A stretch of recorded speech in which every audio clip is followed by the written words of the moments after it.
Derrière chaque plantation se cache un passé sombre. Ed, Je suis sérieuse, cet endroit me terrifie. Quoi? c'est un oui.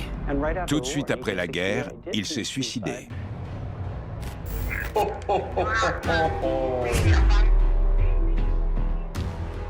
Il a touché copain. Que vous est-il arrivé après la guerre?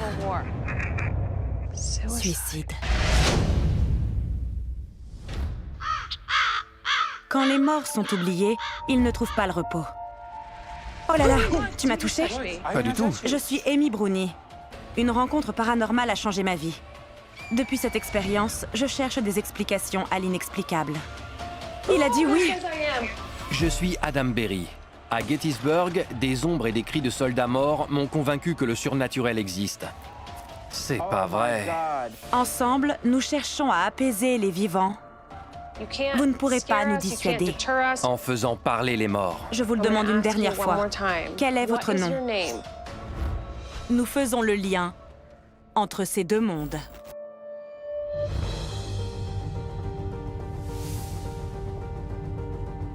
On se dirige vers la plantation de Belgrove. Belgrove a été construite entre 1794 et 1797. Lieu de naissance de James Madison, le 4e président des États-Unis, la propriété a joué un rôle crucial lors de la guerre de sécession.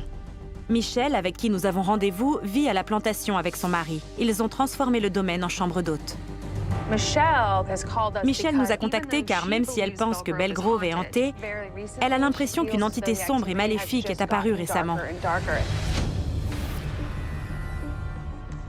Surtout autour de la maison des gardiens. Quelle que soit cette entité, elle menace Michelle et ses hôtes. L'activité est telle qu'ils envisagent de brûler cette annexe. N'oublions pas que c'est leur lieu de travail, mais aussi leur lieu de vie. C'est donc très important pour eux, car ils craignent non seulement pour leur sécurité, mais aussi pour celle de leurs clients. Michelle veut être sûre qu'il n'y a aucun danger. Je comprends. Les plantations, c'est superbe. Ouais. Regarde. Mais derrière chaque plantation se cache un passé sombre, et donc souvent des fantômes. Alors je me demande ce qui a changé ici. J'espère qu'elle est prête pour nous, parce qu'on est prête pour elle. Ouais, allons-y et voyons ce qu'elle a à nous dire.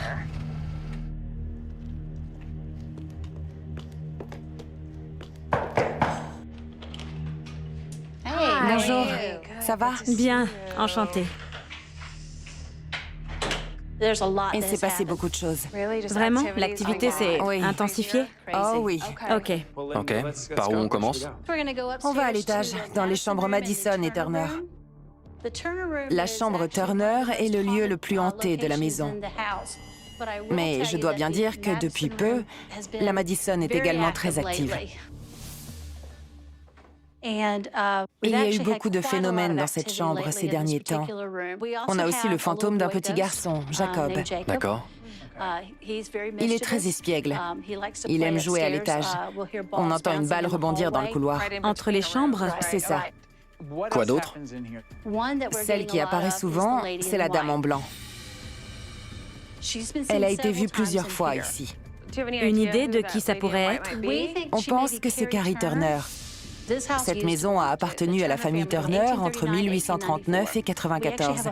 On a même une photo de la dame en blanc assise de ce côté du lit. C'était sa chambre? Peut-être. Ok. Soit celle-ci, soit celle de l'autre côté du couloir.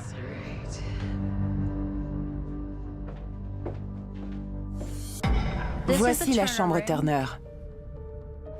Il y a une inscription gravée sur cette fenêtre. C'est écrit « Carrie Turner, M. Vandenberg, 18 mai 1869 ».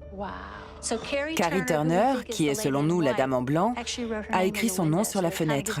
Ça en dit long sur l'attachement qu'elle avait pour cette maison. Cette pièce est très active. J'ai entendu des choses, des conversations. Il y a plein de phénomènes, et pas seulement la nuit. C'est tout le temps. Et c'est nouveau? Ça n'a pas toujours été aussi actif? C'est plus intense depuis environ 2 ans. D'accord. Ok. Quel a été le facteur déclencheur d'après vous? Il y a beaucoup plus de passages, alors ça doit attiser le feu. Ok. Autre chose? Allons dans la bibliothèque.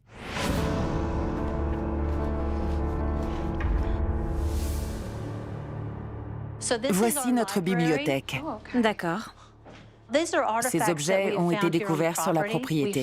On en trouve très régulièrement et cette collection couvre presque toutes les périodes de la propriété. Il y a notamment cet objet, un clou qui a été tordu. D'accord. Étonnant. En fait, il s'agit d'un talisman.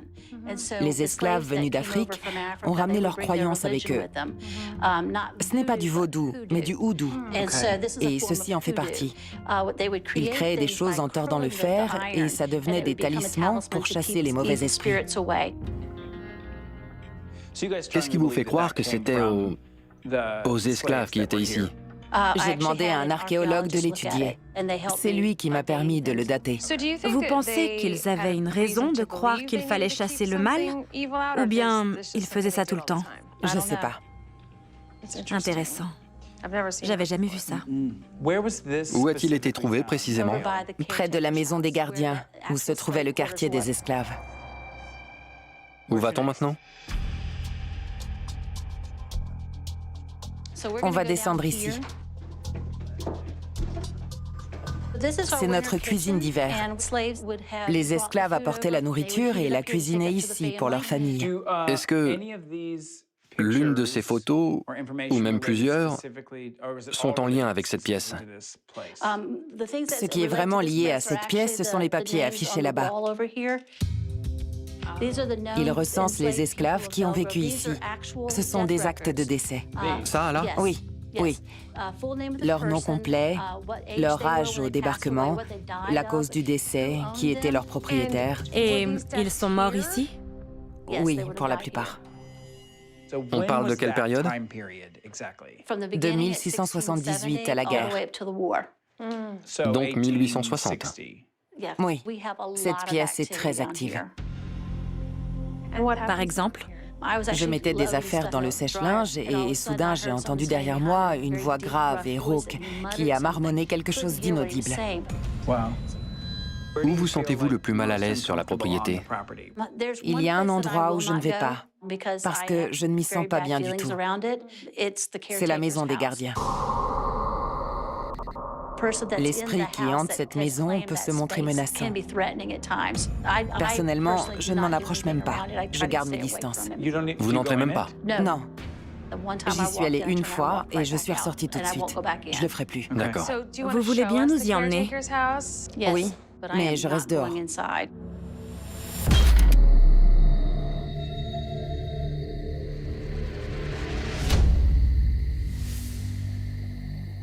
C'est vrai que c'est pas rassurant. Elle a dû être construite entre 1930 et 1940. Quel est le projet pour ce bâtiment? On va le brûler. Vraiment? Oui, Tellement elle vous fait peur. oui. Je suis sérieuse. Cet endroit me terrifie. Je ne pourrais pas y entrer. Ok. Depuis quand est-elle inoccupée? À peu près 4 ans. Qu'ont dit les derniers occupants? Qu'ils ont vu des choses. Que s'est-il passé d'autre? Des gens ont entendu de vilaines choses. Cet esprit a dit qu'il allait leur faire du mal. Il a prononcé des mots comme « sortez »,« courez »,« poussez »,« mort »,« pendre », tout ça pour faire fuir les visiteurs. Une idée de ce qui pourrait causer cette activité? On pense que c'est un ancien contremaître. Une carte de 1856 montre que le quartier des esclaves s'étendait d'ici à là-bas. Qu'est-ce qui aurait pu provoquer ce basculement vers une activité négative? Le changement. Il y a beaucoup de chantiers en construction dans le coin. Y a-t-il quelque chose qu'on peut faire ou découvrir et qui vous aiderait à entrer dans cette maison? Il faudrait qu'elle soit sécurisée, quelle que soit cette chose. Oui. Non, ça me fait vraiment trop peur. Oui, ça se voit, c'est évident. Oui. Et si on réglait le problème, vous y entreriez? J'essaierai. Ok. Je peux pas m'approcher plus. Ok, pas la peine d'aller plus près. Je crois savoir que vous vous installez en ville. Oui, On vous appellera si on a des questions. d'accord. Allons sortir le matériel. Ok. Michel est convaincu que la maison des gardiens est le cœur de l'activité malveillante. Mais ça n'explique pas pourquoi des phénomènes ont lieu dans la bâtisse principale. Peut-être que l'entité agressive hante l'ensemble de la propriété. On doit avant tout s'assurer que Michel et ses clients ne risquent rien dans la maison d'hôte. Cette nuit, on va se concentrer sur la dame en blanc, sur Jacob et sur les esclaves qui vivaient ici.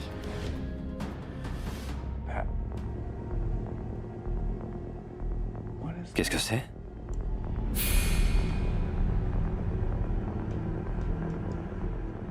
Qu'est-ce que t'as vu? J'en sais rien.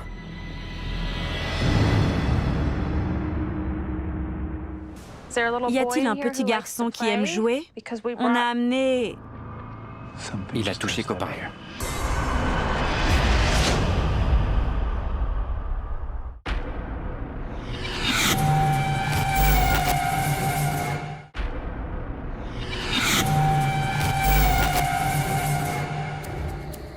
Nous sommes dans la plantation de Belgrove. Michel, la propriétaire, nous a contactés au sujet d'un esprit qui se montre menaçant envers elle, mais aussi ses hôtes. Dès le début de l'enquête, quelque chose a attiré notre attention. Hé, Amy, Oui? Quoi donc? regarde ça. Ici, dans cette zone.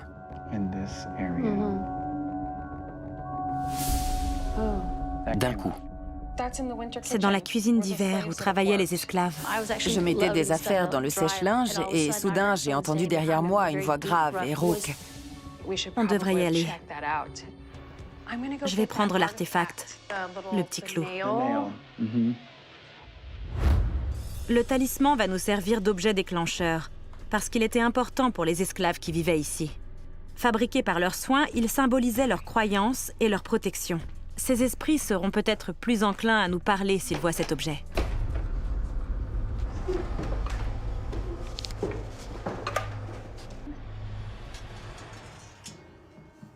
S'il y a quelqu'un ici et que vous avez fait partie de cette plantation par le passé, on a trouvé ce clou dans le sol et on pense qu'il avait peut-être de l'importance pour vous. N'hésitez pas à vous approcher et à le toucher, d'accord? Ça déclenchera une petite alarme. Le capteur de proximité est un système de détection qui déclenche une alarme quand quelque chose s'approche à moins de 15 cm de l'objet auquel il est connecté. Ok. Bon. Pendant l'enquête, je vais utiliser un appareil qui enregistre les phénomènes de voix électronique, souvent uniquement audibles lors de la réécoute. On va aussi se servir de la caméra à lumière structurée qui détecte les entités et les dessine sur un écran. Je sais que Michel nous a déjà présentés, mais je m'appelle Amy et voici Adam. Salut. On fait des recherches sur cette plantation et sur les gens qui ont vécu et travaillé ici. Apparemment, la famille Turner a longtemps possédé ce domaine. Avez-vous travaillé pour eux? Écoutons ça vite fait. Apparemment, la famille Turner a longtemps possédé ce domaine. Avez-vous travaillé pour eux? Quoi? Ouais, c'était un oui. Pas vrai? Avez-vous travaillé pour eux? C'est bien un oui. Ouais, il y a un mot qui ressemble à un oui. On continue. Qui est dans l'autre maison, dehors? Là où vivaient les esclaves.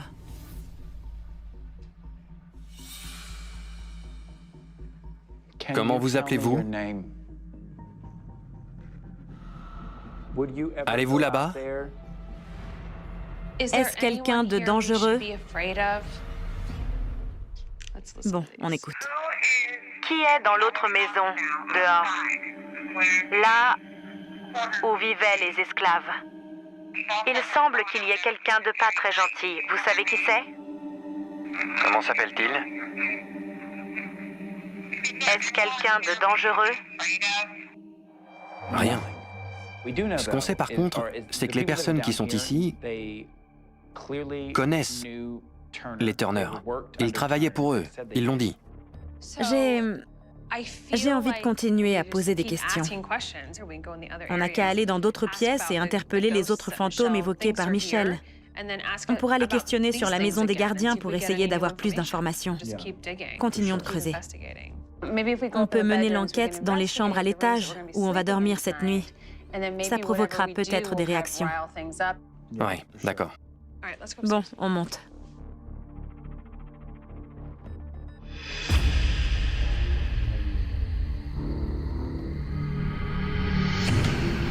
On prend copain? Ouais. Vu qu'il y a apparemment un enfant. On prend la Spirit Box. On monte à l'étage pour interroger les esprits qui semblent se déplacer d'une chambre à l'autre. On va utiliser la peluche copain pour attirer le fantôme du petit garçon. S'il y a quelque chose là-haut, on tentera de communiquer via la Spirit Box. Alors, c'est donc la chambre Turner. Je vais installer copain. Copain est une peluche capable de prononcer des phrases spécialement destinées aux enfants. Il peut également détecter les variations électromagnétiques, thermiques et de mouvements déclenchés par les esprits. On peut déjà essayer de leur parler, puis on passera aux autres techniques. Tout à fait. Y a-t-il un petit garçon qui aime jouer? On a amené... Il a touché copain. Tu peux refaire ça? Toi qui aimes faire tomber les objets, peux-tu pousser cette peluche? Encore touché. Ouais. On prend la Spirit Box? Oui, on peut. Oui, on doit. La Spirit Box est un appareil électronique utilisé pour contacter les fantômes. Il permet aux esprits d'utiliser les fréquences radio pour nous parler. Adam va porter un masque et un casque afin d'entendre les messages envoyés sans connaître les questions que je pose. Contrairement à l'enregistreur de voix numérique, cette conversation s'effectue en temps réel, car l'entité passe par Adam pour répondre à mes questions. Voici donc mon ami Adam, et on va essayer de vous parler grâce à ce système. Répondez juste à mes questions, et Adam vous entendra peut-être dans le casque. D'accord? Allez-vous parfois dans la maison des gardiens? Qui êtes-vous? Adam. Et quel âge avez-vous? Faites attention. Attention à quoi? Ed. Est-ce que la personne dans la maison des Peur. gardiens... Est-ce que cette personne vient ici? Ed. Devons-nous craindre ce qu'il y a dans la maison des gardiens à l'extérieur? Allez le chercher.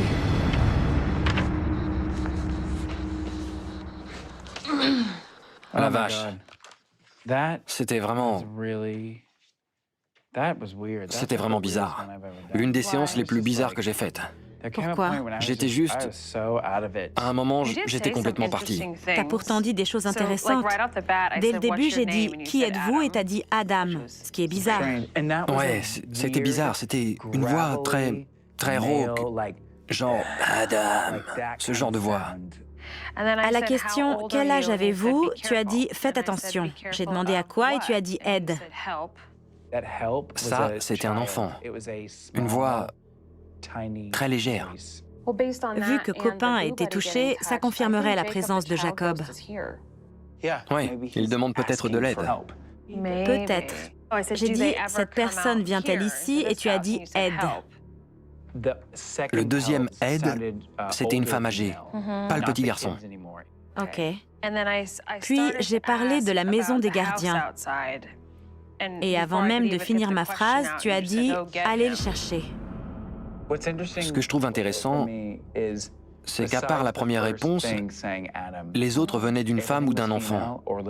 La voix féminine était toujours la même, et l'enfant n'a répondu qu'une fois. Et il y a eu la voix rauque du début, que je n'ai plus entendue après. Ma théorie c'est qu'ils nous parlent et qu'ils nous disent « aidez-nous ». Je pense qu'il faut approfondir l'enquête sur la maison des gardiens. Suite à la conversation dans la maison principale, on pense avoir confirmé la présence d'une entité négative dans la maison des gardiens. Cela signifierait que cet esprit ne maltraite pas seulement les vivants, mais aussi les autres fantômes de Belgrove. Les esprits en colère, on connaît. La première chose à faire, c'est d'entamer le dialogue, afin de savoir qui est là et pourquoi.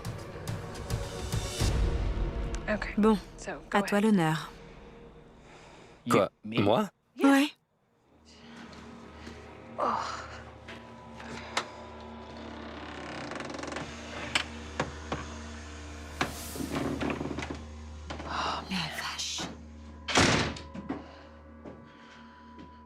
Quel capharnaüm.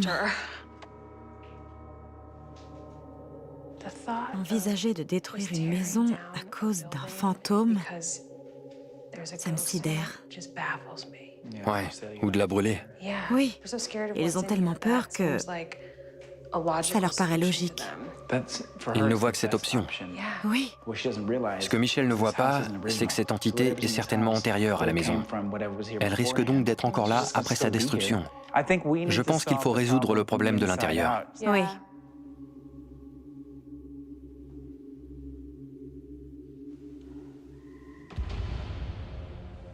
C'était quoi ça?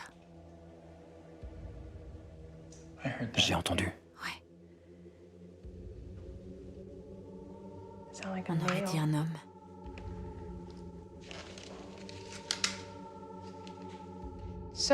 Je m'adresse à toute personne non vivante. C'est vous qu'on vient voir ce soir. Êtes-vous d'accord?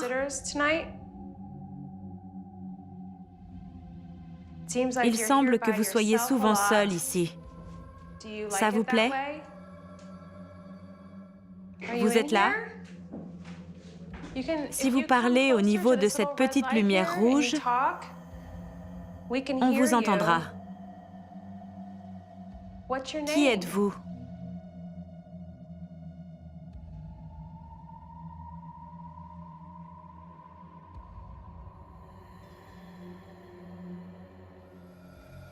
Écoutons ça.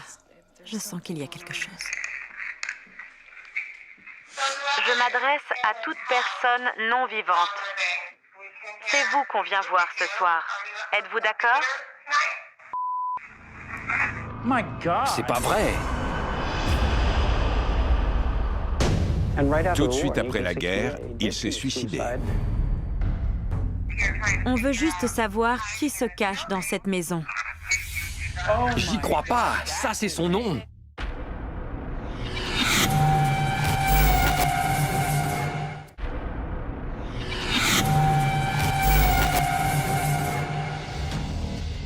Nous enquêtons dans la plantation de Belgrove.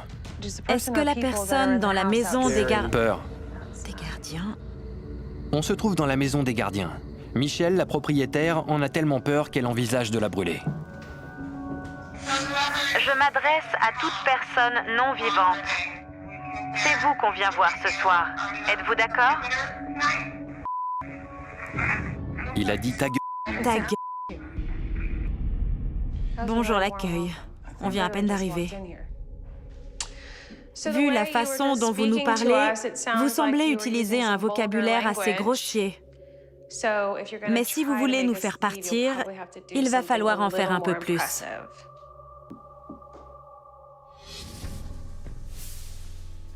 C'est... Au-dessus de moi. Ouais. On est ici parce qu'on connaît bien les gens comme vous. Et même si vous êtes en colère, on ne vous jugera pas et on ne vous retournera pas cette colère. Pouvez-vous nous dire qui vous êtes? Vu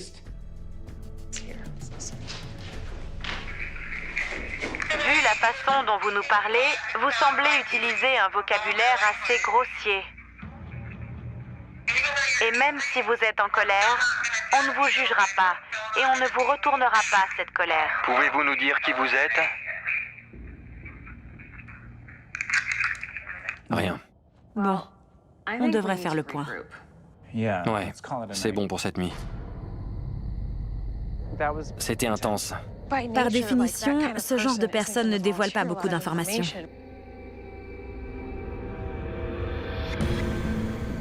Pendant la première nuit d'enquête, on a découvert d'une part que les fantômes qui hantent la maison principale ont peur de ce qu'il y a dans la maison des gardiens, et d'autre part, que cette entité n'a pas envie de nous parler. Aujourd'hui, on va se concentrer sur les recherches pour voir si on peut trouver des pistes sur l'identité de cette personne et sur la raison de sa colère. Tu veux qu'on cherche dans les recensements pour voir si on peut trouver des noms à utiliser la nuit prochaine? Ce serait bien. L'histoire des lieux est si complexe qu'on a besoin d'une direction, d'un point de départ. Oui. Michel nous a donné des noms, mais ça nous aiderait bien de connaître ceux qui ont travaillé ici. On va voir ça. Commençons par les Turner. C'est la dernière famille à avoir eu des esclaves ici. Les recensements. Voilà les Turner. On a Caroline Turner. Voilà sa fiche. C'est écrit fermier. Ou peut-être contremaître. On pense que c'est un ancien contremaître. On a un Baldwin Lee qui aurait été contremaître ici.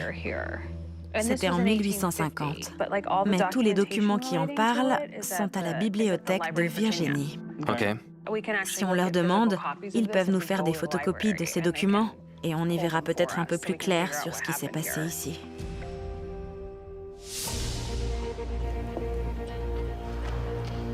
On a contacté Greg Kimball, le directeur des services publics et de la communication de la bibliothèque de Virginie. Il a trouvé des documents sur Baldwin Lee et son lien avec Belgrove. On a sorti les documents originaux.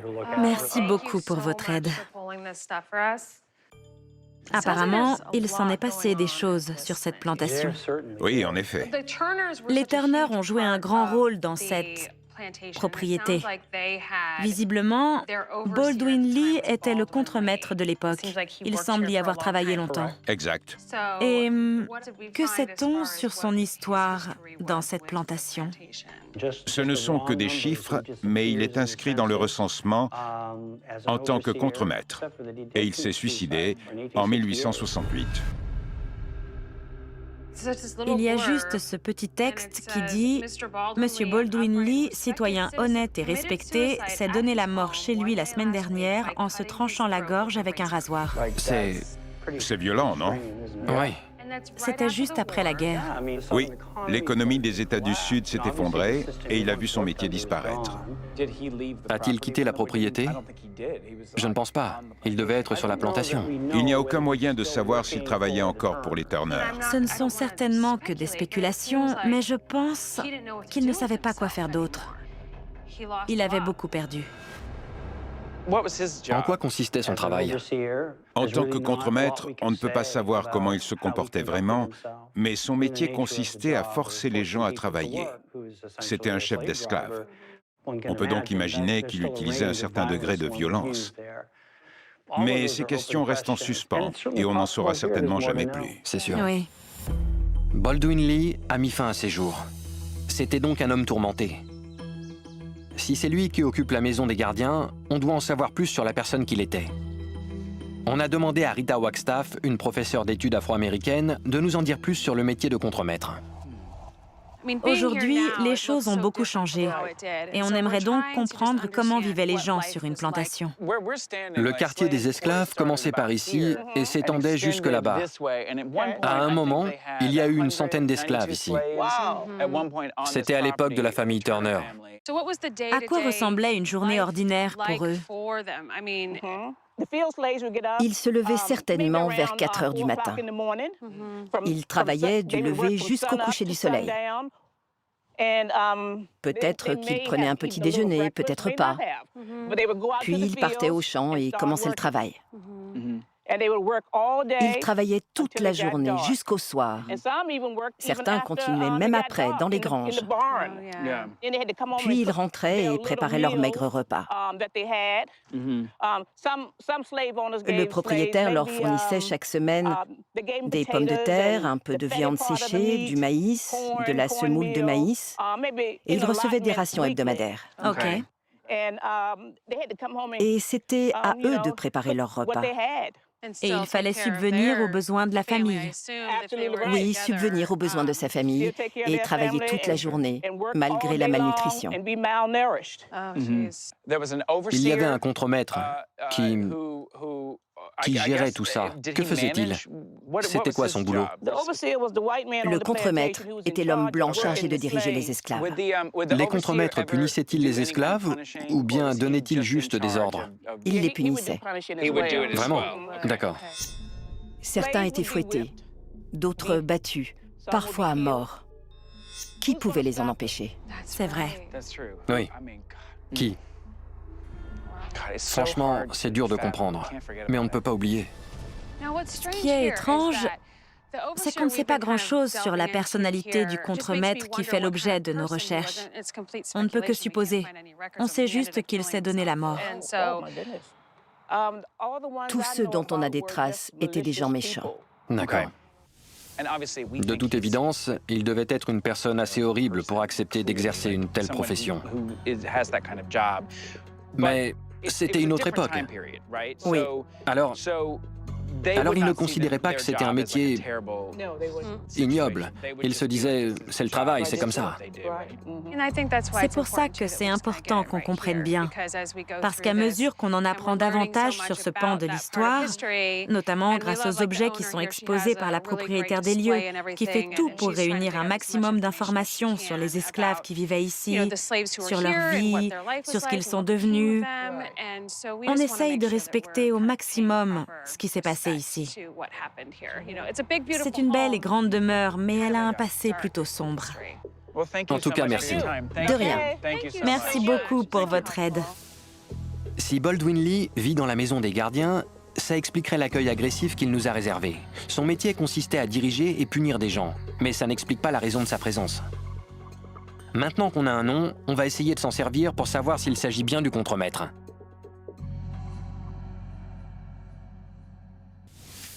Alors, cette petite boîte grise que j'ai dans la main, je sais que c'est étrange, mais elle peut vous entendre. Vous pouvez donc prononcer votre nom très fort vers la petite lumière rouge. Ça ne vous fera aucun mal. On n'est pas là pour blesser qui que ce soit. On veut juste savoir qui se cache dans cette maison. Pour quelle famille avez-vous travaillé?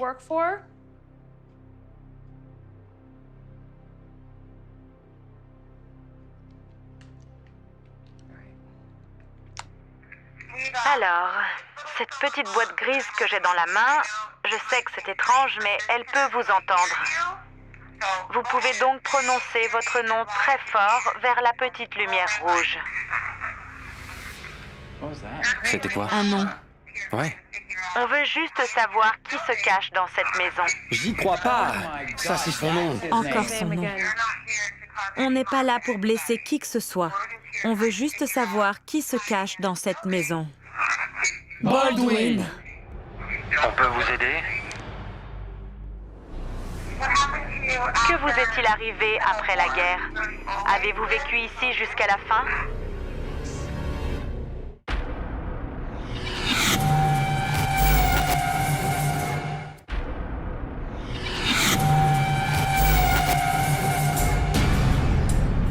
On enquête dans la maison des gardiens, un endroit qui terrifie Michelle, la propriétaire de la plantation.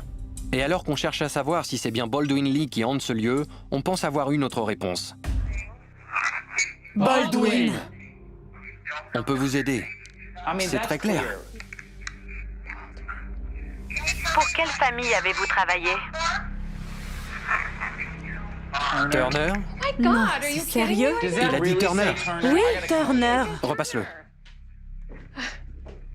Écoute, Pour quelle famille avez-vous travaillé?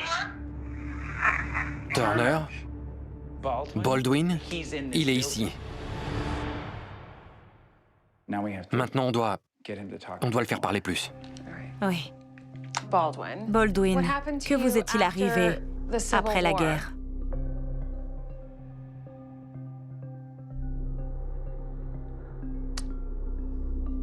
Avez-vous vécu ici jusqu'au bout? Êtes-vous revenu parce que vous pensez mériter d'être ici? Aviez-vous quelqu'un à qui parler pendant cette période? Êtes-vous resté après la guerre ou êtes-vous parti ailleurs? Vous avez mal vécu ce moment? Beaucoup de personnes pensent que vous êtes en colère parce que les interactions qu'elles ont eues avec vous leur ont fait peur. Ont-elles fait quelque chose qui vous a énervé? Y a-t-il une raison qui justifie la façon dont vous traitez les gens qui viennent ici? Avez-vous eu une fin tragique?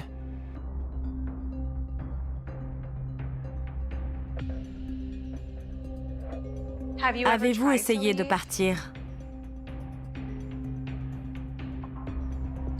Quelqu'un vous en a-t-il empêché? Bien, voyons ce que M. Lee a à nous dire. Que vous est-il arrivé après la guerre? Avez-vous vécu ici jusqu'au bout? Avez-vous eu une fin tragique? Avez-vous essayé de partir? C'est pas vrai. Il y a un mot. Attends. Avez-vous eu une fin tragique? Suicide.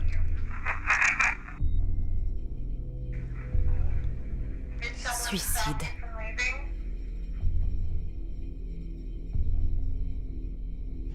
Bon, on sait que les Turner étaient là. Le fait qu'ils corroborent ce qu'on a découvert pendant nos recherches et qu'ils nous le disent en face, c'est incroyable. Il a dit son nom, il a dit Turner, il a dit suicide. On sait ces trois choses. Il est là. C'est dingue. Ce qu'il est autant, je n'aime pas en parler parce qu'il nous écoute. On peut sortir une minute? Sérieux? Ouais. Je veux pas parler ici.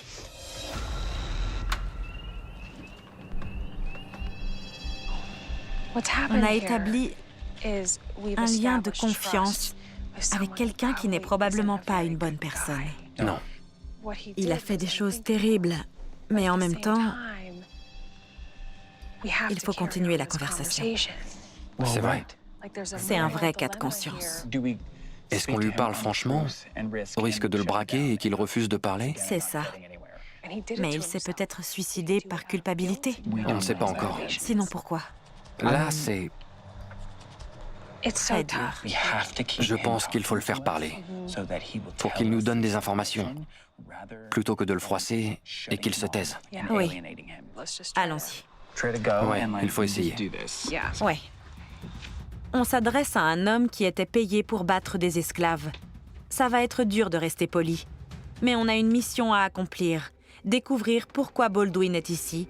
Et en apportant des réponses à Michel, peut-être saura-t-on pourquoi il ne veut pas partir. Merci de nous parler. Pourquoi avez-vous lâché cette information aussi facilement?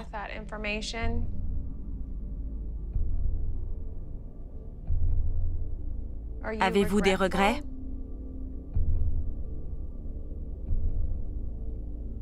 Pouvez-vous nous expliquer votre métier ici?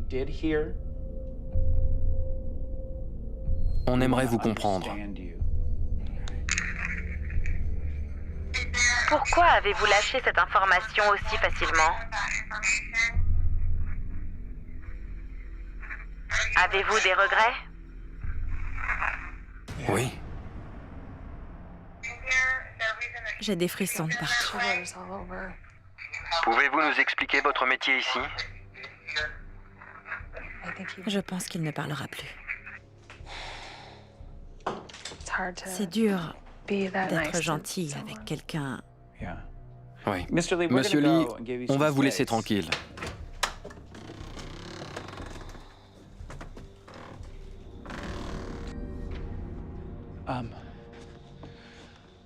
Bon, je pense Oui. qu'il sait qu'il a mal agi. Et que s'il s'est suicidé, c'est par remords. Oui. Ça nous est déjà arrivé de croiser des gens qui ont fait des erreurs. Mais ils peuvent changer. Oui. Le fait de passer dans l'au-delà, ça change qui ils sont. On a de sacrées informations à donner à Michel et on se demande comment elle va réagir. Bonjour. Ça va? Bien. Bienvenue chez vous. Merci. Tout d'abord, je tiens à vous dire qu'on a vraiment apprécié les quelques jours passés ici. C'est un endroit très confortable. À aucun moment on ne s'est senti menacé ou mal à l'aise. On peut confirmer, sans prendre de risques, que c'est un environnement formidable pour vos hôtes. C'est magnifique. Merci. On a choisi d'orienter principalement notre enquête sur la maison des gardiens, car c'est la zone qui semblait vous inquiéter le plus. Et dès notre entrée, l'esprit a montré de façon claire et nette ce qu'il pensait de notre venue. Il semble que vous soyez souvent seul ici. Ça vous plaît? Il dit ta bouche. Vous avez entendu? Oui, 2 fois. 2 fois de suite. Ouais. Alors qu'on venait d'arriver. La première chose qu'il nous dit est donc intense. Il ne veut pas avoir affaire à nous. Là, on se dit, on va voir ça. Et quand on est revenu, voici ce qu'on a entendu. Vous pouvez donc prononcer votre nom très fort vers la petite lumière rouge. Il dit Baldwin. Ouais. Que savez-vous de ce Baldwin? Baldwin Lee est l'un des derniers contremaîtres de Belgrove. On lui a ensuite demandé ce qui lui était arrivé. S'il a eu une fin tragique. Oui, et voici la réponse. Avez-vous eu une fin tragique? Suicide. Ouais. Il s'est suicidé en se tranchant la gorge avec un rasoir. C'est ce qu'il y a de plus atroce à imaginer. On a donc une théorie. C'est un personnage ambivalent, car il a fait des choses inacceptables et inexcusables. Mais il est perturbé et on pense savoir pourquoi. Il est revenu ici un peu comme pour se punir lui-même. Ça arrive parfois. Et dans son cas, on pense qu'il regrette ce qu'il a fait et qu'il ne partira pas parce qu'il estime ne pas mériter de passer de l'autre côté. Cela étant dit, ce qu'on aimerait que vous fassiez, et on va venir avec vous, c'est que vous entriez dans la maison des gardiens pour discuter avec Monsieur Lee. Qu'en pensez-vous? J'ai peur. Je sais. Mais sachez que si vous lui parlez, ça vous aidera à vous sentir plus à l'aise là-bas. Assez pour y faire des choses. Vous devez collaborer ensemble. Je veux bien essayer. Ok, super. Les plantations ont forcément un passé violent. Ce sont les vestiges d'une époque qu'on ne doit pas oublier. Prête? Je crois. Bien, allons-y. Mais Belgrove n'est plus aussi sombre. Et même si ce qu'a fait autrefois Baldwin Lee n'est pas acceptable, on ne peut pas changer l'histoire. Ce qu'on peut faire, c'est aider les vivants. Respirez. Allons-y. Ça va? Venez, entre nous, par ici. Faites attention. Monsieur Lee, c'est Amy et Adam avec Michel. Baldwin, c'est Michel.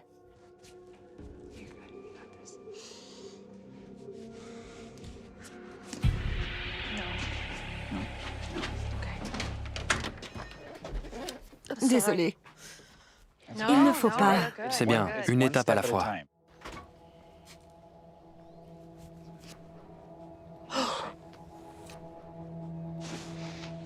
Comment vous sentez-vous?